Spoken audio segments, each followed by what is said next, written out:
Hey everyone, welcome back to the Nello Reads channel. Today we'll be browsing through some r/ChoosingBeggars stories. Our first story of the day comes from Angler Zuba. Old dude won't pay because he wants a discount. So I work in a fishing shop in Poland, and I'll tell you guys, the absolute NPCs I meet are just amazing. NPC meaning like a non-player character from a video game. A few days ago, an older man comes in at the same time that my usual customer comes in. Here, it's a custom to say good morning, or at least hi, or a head bob, to greet people as a sign of respect. It's kinda rude to ignore a hello. Both men came in at the same time, so I told them both good morning, got an answer from the usual, nothing from the old man, but I paid no mind to it. My usual gets everything he needs and spends about $140, so I give him a discount since he only had $160 and still needed to buy some groceries later. So I sold the gear to him for $120 because he comes in every week and spends about that much. He leaves happy, and old dude suddenly starts grabbing a few things before coming back to the register. He says, since you gave him such a great discount, I'm guessing I'll get one too? That's why I grabbed a few more things. So what's my discount gonna be? I look at what he got, I totaled at around $60, and I say, sir, I can't give you a discount on these items. There's usually a small discount at any purchase at or over $100, and the discount the other customer got was just because he comes every week and needed more money for groceries. But tell you what, I'll knock off 50% of the most expensive item you have here, 2 kilograms of carp bait worth $50, if you promise to come back, I said with a smile that quickly faded. He responds with, what kind of business are you running then? You don't get to pick and choose who you give discounts to. Give me a much better price or I'm not doing any shopping here anymore. Matter of fact, I ain't buying this crap. I took a few seconds to process what just happened, and then he slides his hand across the counter, knocking down everything. That caused one of the 2-kilogram carp bait bags to burst out and spilled a bunch of 2mm pellets all over the store. And one of the liquid attractors spilled as well, leaving the store smelling like bloodworms. Not exactly a good smell. I told him he needs to pay for the products, and he just broke. I got a firm F you, I ain't paying crap, and slams the table. So I tell him I have all this recorded on store cameras and will take this to the police if necessary. And I can access the parking lot's cameras to see which car he got out of, so I will have his plate numbers. Suddenly, a magical change of heart. He says, alright fine, I'll pay for the attractor and pellets, so that's $25 for the pellets and $5 for the attractor. I say, no, that's $50 for the pellets and $10 for the attractor. He then asks, where's the discount? It was supposed to be half price. Please give me a better price. I'm sorry for what I did, so quit being a brat about it. I then say, that discount was only for the pellets, and now it's $50 and $10 for the attractor. The discount left as fast as your manners did. Pay up or the police will handle things. He kept giving me half-added apologies while also being rude and pleading with me for 10 minutes, but I wasn't having it. I'm only friendly and treat people with respect if they respect me. He ended up paying full price and still comes back quietly and in shame because our prices are the best in town. Moral of the story, take the discount and don't throw a fit. Now, I don't know about everyone else watching, but I'd never ask for a discount, even if somebody else got one before me. I don't know if this is just an American thing, but nobody here really bargains unless they're at a garage sale, so the price you see is just the price you pay. Here's to hoping the old guy doesn't try and pull that at other stores, because other store employees may not be as kind. Our next story comes from Flaming Depression. Awesome username, by the way. Karen reels me in with a good salary, only to say later it was a typo. I, fresh out of high school, was getting tired of working 1 part-time and 2 casual jobs. So I took the advice from a family member to interview to be a caretaker for her friend's kids. The interview went well, if not slightly creepy. The lady, Karen, kept saying how pretty both her and her husband thought I was, and how if this arrangement goes well, we could look into you moving in with us.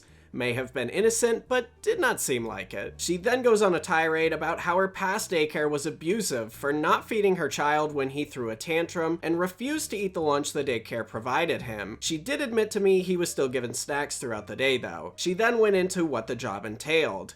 I would work 40 to 48 hours a week. I had to take the children, male toddler, female baby, somewhere exciting every day. Don't take them to the same old park every day. I was to clean, go shopping, and prepare food for her kids throughout the day. Quote, not that frozen crap. And supper for them at least twice a week, and if I felt comfortable, it would be nice to come home to a home-cooked meal. Side note, the toddler was allowed to drink pop and eat candy/chocolate, but I couldn't feed this kid some dino nuggets. After the interview, I went home only to realize, in all that chaos, I never asked about how much I was to be paid. Well, I did near the beginning, but she said we would negotiate later. So I messaged her. She replied, how does $11 per sound? I was excited, though the job seemed like a lot of hard work and paid a little less than my other jobs. I got way more hours, so I accepted. Later, we were talking about what day I would start. 2 weeks from then. And then she said, starting off, we agreed on $1,100 per month. If after another month you are doing a good job, we can change it to $1,200. Wait, what? She said 11 an hour. Now it's $1,100 a month? That's way less money based on the hours I'd be working. I messaged her immediately. What? You messaged that I would be making $11 per hour. She never said hour, but $11 per anything other than an hour didn't make sense. She says, that's ridiculous. That's more than I pay at daycare. I never said that. I then sent her a screenshot with a message mentioning making 11 per. She responds with, oops, I must have got the punctuation wrong. I meant $1,100 per month. I say, why didn't you clarify that it was per month? And she says, you didn't ask. She then tried negotiating the price. Well, we could probably pay $1,200 right now, but that would mean no raise for quite some time. After this, I told her I wasn't going to do it because I would legit be making like $5 an hour. She then left me 4 voicemails saying that I was being very selfish, unprofessional, and I should have brought this up sooner. I then ghosted her. This was probably a butthole move. I then heard from the family member who referred me that Karen was forced to go back to the old daycare. Also, please keep in mind, these people were very well off. Richer families, good jobs. I've gotta say, I think her kids will be fine at daycare. By no means were they forced to go back to the same one either. If they're really as rich as OP thinks, they could probably afford to pay double whatever that daycare costs and be fine. Which, in my opinion, they should be paying double if OP would have to take them somewhere new every day. That gets pretty expensive. Our next story of the day is from Exit Live. That's not enough, I'm thirsty as hell. Back in 2003, I was going to a concert with my best friend at the time, who we'll call Landon, and his girlfriend, who we'll call Karen. Neither is very important to this story, but she was a total Karen, and the meme didn't exist at the time, so I just had to label her as such. We lived in Fort Worth, and the concert was in Dallas, about an hour drive. We planned to save money on drinks by already being tipsy when we arrived, but Landon's El Camino didn't have air conditioning, and it was the middle of a Texas summer, so we didn't want our beer to get warm. As such, we decided to stop at a gas station on the way to buy it, and we would drink it once we parked at the venue. I was nominated to be the guy to go in when we arrived. Outside, I passed a homeless guy who looked like the Allstate guy, so I'll call him Dennis. He asked me to buy him a beer. I was in a good mood and had plenty of money to burn at the time. At least it seemed like it to me. How foolish I was. I told him sure. When inside, I got some Guinness for my friends and I.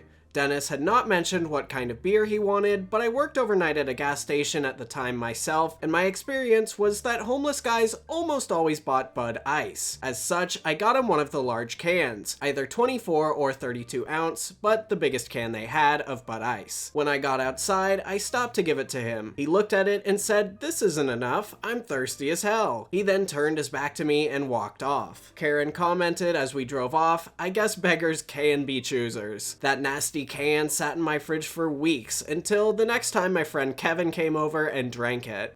I've got to say that homeless man kind of hit the jackpot and then just threw his winnings away. Not only did he find someone to buy him beer, the OP bought him the biggest one he could find. I feel like most people would just say no right off the bat or ignore him. I just can't understand turning down a free beer just because you wanted more of it. Our next story is from Notorious Carrots, entitled Park Run Runner. For those unaware, park run events are weekly 5-kilometer runs taking place each Saturday morning, organized and marshaled by volunteers. Due to COVID, the park run in my hometown stopped in March 2020, but was due to restart earlier this year. However, access to the area previously used for the route has now been taken away by the company that owns the land, which combined with council permission issues have delayed the restarting of it. There's been a lot of work by the organizers to try and find somewhere suitable. The park run organizers have recently managed to secure a smaller field to use for the run. It's a little bumpy in places, but not bad at all. Most people are just happy that it has been able to continue and appreciate the work by the volunteers to get it going again. The first run on the new course was yesterday, which I participated in. The entitled runner had finished a bit before me, and the run director was at the finishing line congratulating runners. I'm somewhat paraphrasing as I didn't catch the whole conversation as I heard this from someone else. The run director says, "Well done."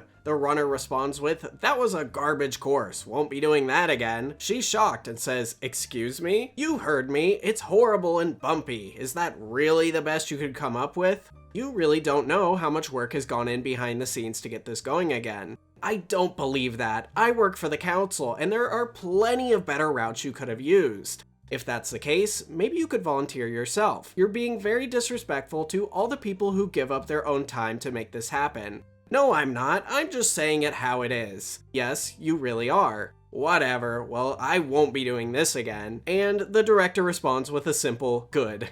One of the most annoying things in the world to me is people who complain about how bad something is and how they could do it so much better, and then just never do anything about it. I can almost guarantee the entitled runner never gave them any sort of better course suggestions. They just act like they know everything, and when they get called on their bluff, they get defensive. These are not the type of people you want to be friends with. I hope you enjoyed today's stories, and feel free to check them out on Reddit in the description below. If you haven't already, make sure to drop a like, and I'll see you in the next video.